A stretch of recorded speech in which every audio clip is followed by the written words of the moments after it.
So that's part 180. It's line 18A, 3Z, 5B4, Stern-Gerlach, spin, nuclear fuse, polarized fuels, Coulomb barrier, 5G Wow Seti. Okay. And that's the Wow Seti radio signal there. So the famous Stern-Gerlach experiment demonstrates the existence of spin by using magnetic fields to produce a force on the nuclei according to their spin. For the purpose of fusion, it is important to understand that a particle, in our case a nucleus, can only take on quantized values of spin. Moreover, while different particles can have different allowed values for their spin, it is difficult to control the spins of a big group of particles. They tend to just be randomly distributed. Finally, if we do manage to manipulate spin, we must remember that the total value of angular momentum, like charge, is conserved. So increasing one's particle spin requires a decrease somewhere else. As it turns out, these quantum mechanical rules play a role in the way that nuclei fuse together. And that's from largestanford.edu. Now here's a diagram here. Inhomogeneous magnetic field. This is the Stern-Gerlach setup, which was originally used silver atoms. Notice that each spot corresponds to an allowed spin value compared to the spectrum of spins expected without quantum mechanics. And here's a graph here. This is the temperature billion Kelvin reaction rates. It says the reaction rate modeled by smooth curves as a function of the energy expressed as temperature of the reacting nuclei, and from the same website. So nuclear cross sections. To put it simply, making two nuclei fuse into one is a difficult process, even for the most common fusion reactions. There are two main forces involved: the electric force and the strong force. Nuclei are composed of protons, which have a positive electric charge, and neutrons, which have no charge. Thus, the protons in one nucleus repel the protons in the other through the electric force. Obviously, they can't be the whole story, or nuclei would just fly apart all the time. Instead, they are held together by what is called the strong force, which acts only as a small distance between these particles.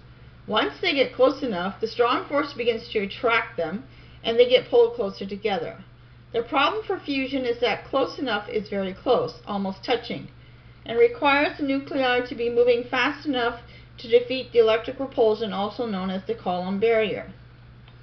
The ability to penetrate the Coulomb barrier can be measured for many different fusion reactions, and is known for the fusion cross-section. We can compare fusion to the process of shooting an arrow at a target. One nucleus is the arrow and the bullseye is the other. If it is easy to get close enough to fuse, then the bullseye is large. The twist is that the faster we shoot the arrow, the easier the target is to hit, because we are more likely to penetrate the Coulomb barrier. There are many combinations of nuclei that can fuse to create energy, but the most favorable of those that can occur easily, large cross-section, and release a lot of energy per reaction. Currently, the best candidates are processes that fuse a deuterium nucleus. Deuterium is a form of hydrogen with an extra neutron, with either a tritium, two extra neutrons. This process is known as DT, or another deuteronium DD nucleus. There are several different development paths towards fusion power, the most popular of which are inertial confinement fusion, ICF, and magnetic confinement fusion, MCF. In ICF, a small pellet containing the nuclei to be fused, usually DT, is imploded using high-power lasers to create a quick burst of fusion. In contrast, MCF slowly heats a plasma that is contained by high-field superconducting magnets until it gets hot enough to fuse. Well, spin polarization was really only a theoretical suggestion in the early 1980s. Recent technological developments may have brought it into the range of practicality, and experiments using spin-polarized fuel may soon be conducted. I don't know if they've been done yet or not, so I don't know how old this article is. These tests of spin polarization are crucial in answering several questions. First, theorists predict that depolarization will occur slowly enough that fusion can be sustained. but this relies on models of the nucleus spin and the ways it can be changed that haven't been tested in a reactor. Furthermore, the ability to polarize fuel in the first place has not been fully tested. Current procedures require cooling atoms down to extremely low temperatures, less than 5 K, and subjecting them to intense magnetic fields. This allows the spins of the electrons to align with the magnetic field at higher temperatures. The thermal energy of the electrons overpowers the effect of the magnet and prevents significant polarization. Then over a long period of time, and often with the help of some other quantum mechanical coaxing, this spin can be transferred to the nuclei of deuterium atoms. It is easy to predict the extent of the polarization based on theory, but actually measuring how many nuclei end up with spins in the same direction is quite difficult.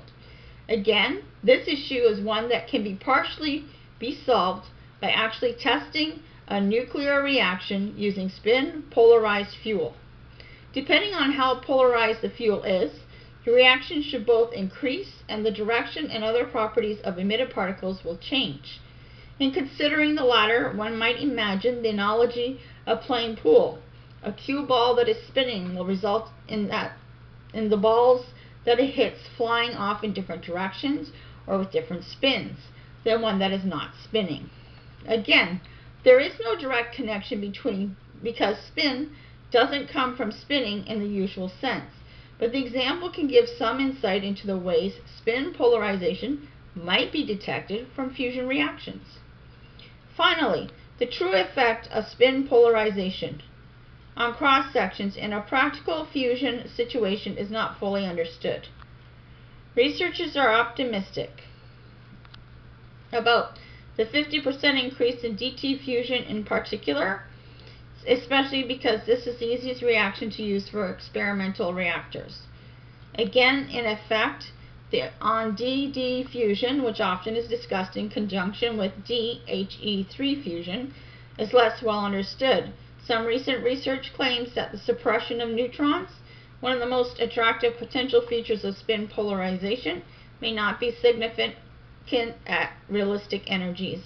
However, others have proposed an experimental test that they claim should produce a 15% enhancement in the reaction rate.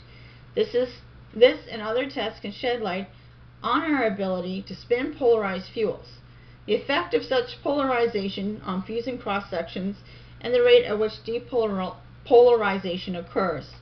If research indicates favorable answers to these issues, it may pave the way to successful, sustained fusion power based on spin polarization, and in so doing provide the energy source of the future.